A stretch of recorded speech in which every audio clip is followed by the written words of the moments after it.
ஆடிப்பூரத்தை முன்னிட்டு மயிலாடுதுறை அருகே அருள்மிகு மன்மதீஸ்வரர் கோவிலில் அம்பாளுக்கு சிறப்பு வளையல் அலங்காரம். ஏராளமான பெண்கள் சுவாமி தரிசனம் செய்து வளையல் பிரசாதத்தை வாங்கி சென்றனர்.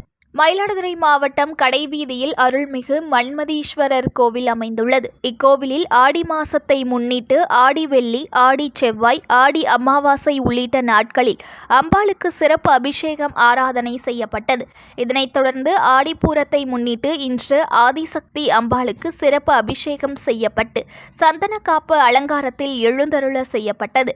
அதனைத் தொடர்ந்து குழந்தை பேர் இல்லாதவர்களுக்கும் தாலிபாக்கியம் நிலைத்திடவும் நோய் நொடி நீங்கவும் வணிகர்கள் ஒன்று சேர்ந்து அம்பாளுக்கு சந்திரக்காப்பு அலங்காரமும் வளையல் அலங்காரமும் நிகழ்த்தினர். நிகழ்ச்சியின் இறுதியில் ஏராளமான பெண்களுக்கு வளையல் பிரசாதம் வழங்கப்பட்டது. நியூஸ்1 தமிழை லைக் பண்ணுங்க, கமெண்ட் பண்ணுங்க, ஷேர் பண்ணுங்க, மறக்காம சப்ஸ்கிரைப் பண்ணுங்க.